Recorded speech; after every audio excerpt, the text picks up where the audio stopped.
Саламатсыңдар ма балалар? Бүгін сендермен математика пән мұғалімі номер 1 мектеп гимназия Сұлташева Гүлнара Дабылжанова. Сабақтың тақырыбы алгебралық бөлшектің негізгі қасиеті. Оқу мақсаты: алгебралық бөлшектерді танып білу, алгебралық бөлшектің негізгі қасиетін қолдану. АС бөлінген БС тең болады А бөлінген Б-ға. Бұл жердегі Б және С нөлге тең болмау керек.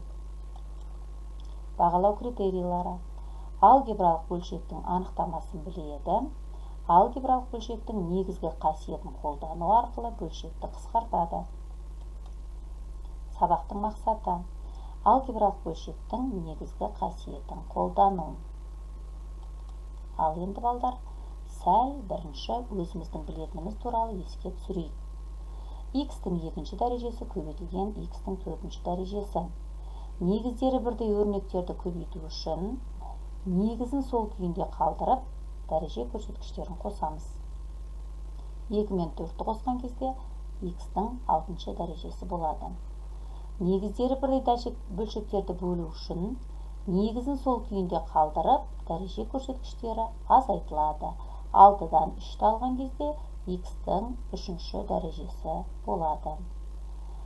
Негізді дәрежеге шығару үшін негізін сол күйінде қалдырып, дәреже көрсеткіштерін көбейтеміз. 3 пен 7-ні көбейткен кезде X-тің 21-ші дәрежесі болады. Енді балалар, осы қайталанған анықтаманы пайдалана отырып, біз бөлшектерді қысқартуды үйренеміз. Номер 38-де 1 мен 38-де 2-ні бүгін сіздермен сабақта шығаратын боламыз. Бірінші мысал: алымында 48А-ның екінші дәрежесі көбейтілген С-ның екінші дәрежесі бөлімінде 36 көбейтілген А көбейтілген С тең 48 мен 36 12 санына бөлуге болады. 48-ді 12-ге бөлсек 4 болады, 36-ны 12-ге бөлсек 3 болады. А-ның екінші дәрежесін бөлеміз А-ның бірінші дәрежесіне. 2-ден 1 азайтқанда алымында А-ның бірінші дәрежесі қалады. С-ның екінші дәрежесін бөлеміз С-ның бірінші дәрежесіне. Екінші дәрежеден бірінші дәрежені алған кезде бірінші дәреже қалады. Балалар, бізде егерде дәреже көрсеткіші 1-ге тең болатын болса, олардың дәреже көрсеткіштерін жазбай-ақ қойсақ болады. Сонда пайда болған бөлшек 4АС бөлінген 3 деп оқылады. Келесі мысал: -6 көбейтілген П-ның 3-ші дәрежесі көбейтілген Q бөлімінде -12 көбейтілген Q-дің 2-ші дәрежесі. Балалар, тағы да естеріңе түсірейін. Біз қысқарта аламыз тек сол жағдайда, егерде көбейтінді тұратын болса, ал бізде алымында да, бөлімінде де көбейтінділер тұр, яғни бір мүше тұр. Енді балалар, 6 бірінші таңбаны ажыратып алайық. Минусты минуске бөлген кезде оң таңба болады, сондықтан да бөлшектің алдына біз ешқандай таңбаны қоймаймыз. 6 саны мен 12 саны 6-ға қысқарады.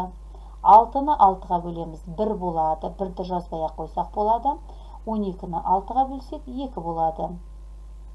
П-ның 3-ші дәрежесі бөлімінде мұндай айнымалы болмағандықтан өзі қалып отыр алымында.